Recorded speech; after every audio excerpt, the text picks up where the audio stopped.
Salute, salute, salute.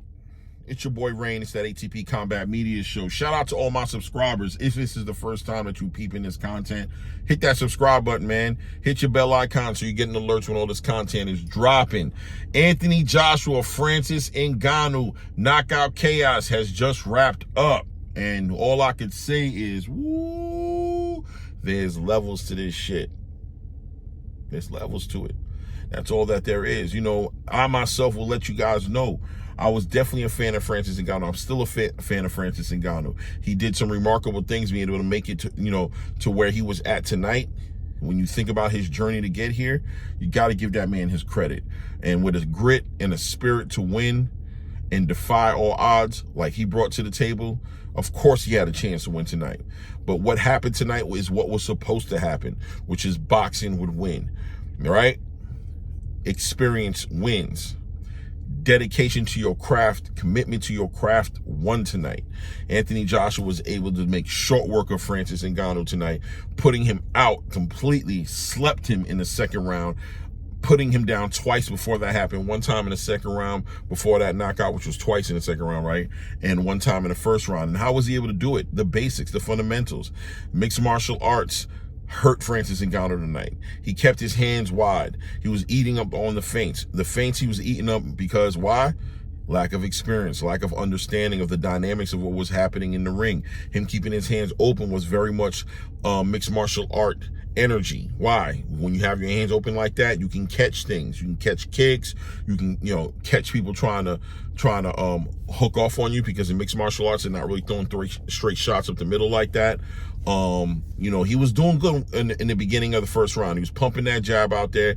He looked like he was keeping up with Anthony Joshua, but you can tell that Anthony Joshua from the beginning of the first round was trying to get Francis Ngannou to leave his game plan and pay more attention to what he was doing. Anthony Joshua, because once he was able to get Francis Ngannou to pay attention to him like that, he was able to have him catching on these feints and was able to ultimately walk him into whatever he wanted to walk him into. So him throwing those feints, throwing straight jabs, starting the match, maintaining, establishing the distance so that Francis Ngannou would have to reach for anything he wanted. The reaching did what? Opened him up to opportunities for Anthony Joshua to land those straight shots, and he was landing those straight shots with bad intentions. He had that knockout in the first round, and basically he just threw one straight right up the middle, brought his head down to the left low, and brought that straight hand right down the middle, and came right between the guard of Francis Ngannou, was able to sit him on his tail. Now, the first shot that shot Francis Ngannou down, did it hurt him? Probably, but more than hurt him, I think it just caught him off guard, and it just kind of, once he was able to hurt him early that way, and he was able to sit him down early like that, now it was going to become Anthony Joshua's game, because Francis Ngannou was in foreign territory at that point. Being knocked down like that, his mentality switched to where he was being a little bit hesitant, and anything that Anthony Joshua threw at him as far as feints was concerned, he was biting. And that was the end of that was the beginning of the end for Francis Ngannou once that started happening, and he wasn't able to establish anything offensive. He wasn't able to move in that direction because he was already on alert on what Anthony Joshua had set him up on. Going into the second round, Anthony Joshua just continued where he left off in the first round, throwing straight shots, moving, keeping and establishing the distance, throwing that long jab out there, and was setting up that right hand. I think he knew already it was going to be that straight right hand, which was the star tonight. The straight right hand of Anthony Joshua was the most valuable player of the evening, as he was finding it when he needed to find it, and when he did find it, he was sitting Francis Ngannou down. He sat him down one time, and then in the second round, which was the second time he sat him down, and on the third time, Francis Ngannou, I didn't even think he was going to make the 10 count on that second knockdown. But when he got up, Anthony Joshua just came right over the top, pretty much brought his head all the way down to left and came right over, just threw a Hail Mary.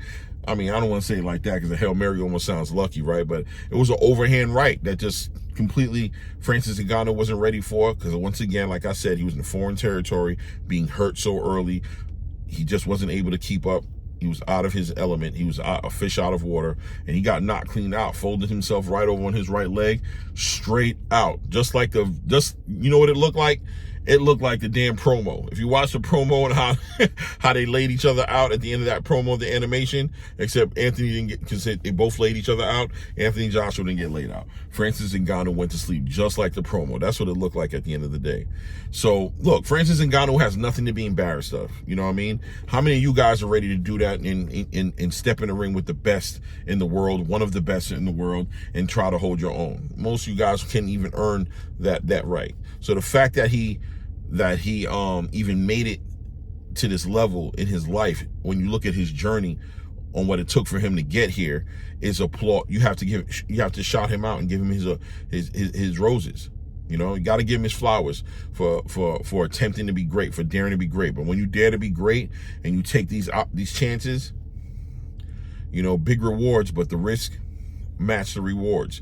Huge risk, and the risk is it ends up like this, where you're laid out. I hope I don't know what Francis Ngannou is going to do, if he's going to come back to boxing at all, or if he's probably going to just go ahead and segue into mixed martial arts for a little bit. Maybe he'll come back again, compete more at a real level, people who are more on his level, not go for the top guys in the division.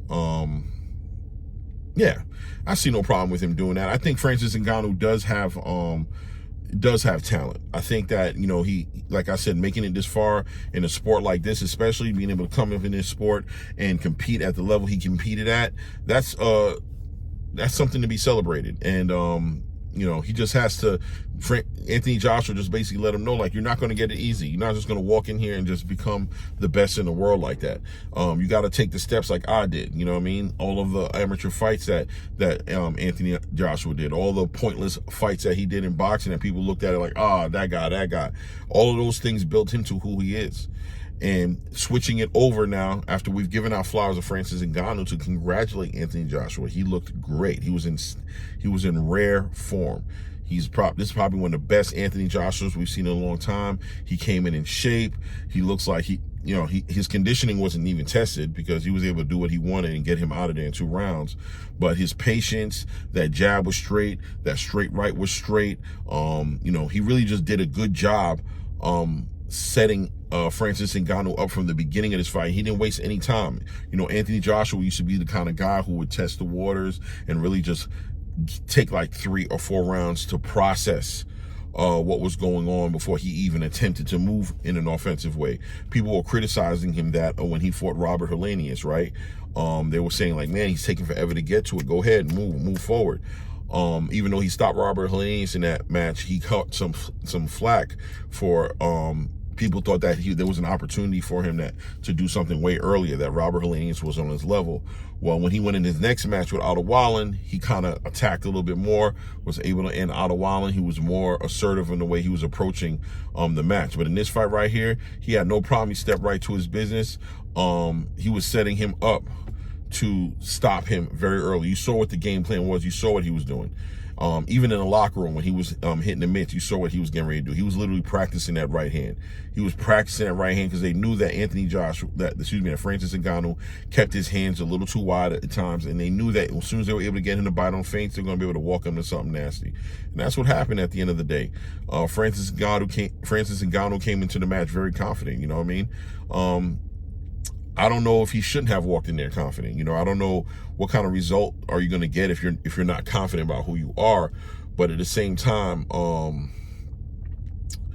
maybe a little bit more reservation would have saved him a couple more rounds to be able to test the conditioning of Anthony Joshua, and maybe even get him to bite on some of his feints, land some heavy shots that made Anthony Joshua respect him.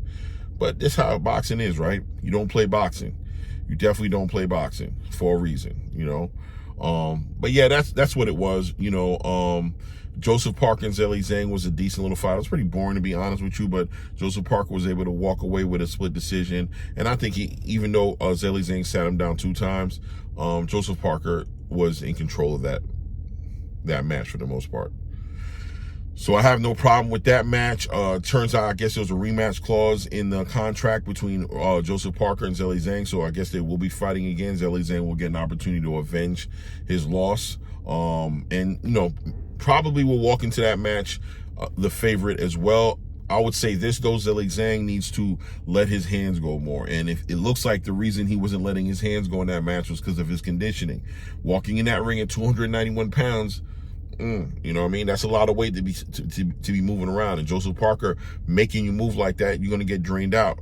You know, so if he changes that, gets a little bit more offensive, he clearly is able to stop Joseph Parker. He's able to sit him down. His power is true, tried true. There's no reason to argue that. But at the end of the day, if you're not able to maintain that conditioning you need, I think in the last round, Zhilei Zhang landed 0 punches. 0 punches. That's conditioning right there. You know, he just wasn't able to do it. He was tired. So yeah. Ooh, it was late. It's about that time for me. I've been working all day, but I wanted to give you guys this content right quick, give y'all my opinions on the fight. Congratulations to Anthony Joshua. Congratulations to boxing. Boxing won tonight. You can't deny it. Boxing won tonight. There's levels to this game, and not everybody can walk in here. Not anybody can just walk up in here off the streets who haven't dedicated the amount of time they're supposed to dedicate into boxing, leveling up, going to the proper stages, can just come in here and just take the crown. And Anthony Joshua made that abundantly clear tonight. Really didn't play with his food at all. Didn't play with his food at all, man. You guys let me know what you think, man. Is Anthony Joshua back? That's the big question. Is Anthony Joshua back? Because he's definitely looking to fight the winner between Tyson Fury and Alexander Usyk. How do you feel about it? Alexander Usyk's already beaten Anthony Joshua twice. And if Tyson Fury beats Alexander Usyk, which very, very, very, very, very well may happen, does Anthony Joshua got the weapons to defeat Tyson Fury? Does he have the ability to do it? You guys got to let me know. It's your boy Rain. It's that ATP Combat Media Show. Remember, like, comment, hate, whatever you do, subscribe, hit your bell icon so you get alert when all this content is dropping. And at this point, we out.